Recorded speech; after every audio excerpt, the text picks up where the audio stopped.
سلام. وقتی یه مشکلی حقوقی پیش میاد، آدم واقعاً گیج و مضطرب میشه. ولی نگران نباشید. توی این راهنمای کوتاه میخوام بهتون نشون بدم که چطوری قدم به قدم بهترین وکیل رو برای دفاع از حقوقتون پیدا کنید. مخصوصاً اگه توی شهری مثل همدان باشید، گشتن دنبال راه درست بین این همه پیچیدگی قانونی میتونه خیلی استرس آور باشه. هدف ما دقیقاً همینه که این مسیر رو براتون روشن و ساده کنیم. خب، اول از همه بیایید ببینیم یه وکیل اصلاً کارش چیه؟ دقیقاً قراره چه نقشی توی پرونده شما داشته باشه؟ ببینید، وکیل یه حقوقدان حرفه‌ایه که علم و تخصصش رو داره تا توی مسائل حقوقی کمکتون کنه. اون فقط نماینده شما توی دادگاه نیست، بلکه یه مشاور مطمئن هم هست که تو تمام مراحل پرونده کنارتونه. حالا کار یه وکیل دقیقاً شامل چی میشه؟ خب، خیلی چیزا. از دادن مشاوره حقوقی تخصصی و نوشتن یا بررسی قراردادها گرفته تا اینکه تو دادگاه نماینده شما باشه و از منافعتون دفاع کنه. تازه یه وکیل خوب همیشه سعی میکنه تا جایی چه بشه با مذاکره مشکلات رو حل کنه و به بهترین شکل از حق شما محافظت کنه. خب، حالا که فهمیدیم وظایف وکیل چیه، سوال اصلی اینه چطوری یه وکیل خوب رو از بقیه تشخیص بدیم.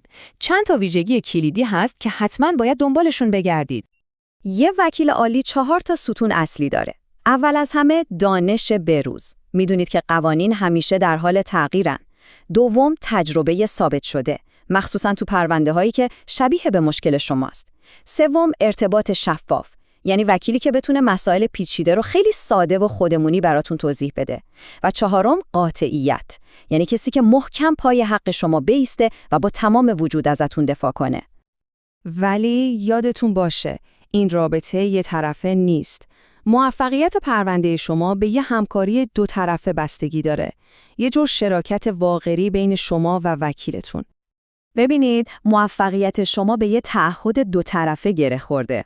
همونطور که وکیل وظیفه داره از شما دفاع کنه و رازدارتون باشه، شما هم باید اطلاعات کامل و صادقانه بهش بدید و به تخصصش اعتماد کنید. این همکاری 2 نفره کلید موفقیت شماست. خیلی خوب. حالا که این معیارها رو میدونیم، وقتشه بریم سراغ این که چطوری اون فرد مناسب رو پیدا کنیم. بیایید مراحل عملی کار رو با هم ببینیم. برای اینکه بهترین گزینه رو پیدا کنید، اول از همه ببینید تخصص وکیل با نوع پرونده شما میخونه یا نه. بعدش حتما سوابق حرفه‌ایش رو یه نگاهی بندازید. میتونید از منابع معتبری مثل وبسایت کانون وکلا هم کمک بگیرید. و مهمتر از همه، یه جلسه مشاوره اولیه بذارید تا ببینید اصلا با هم کنار میایید و میتونید خوب همکاری کنید یا نه.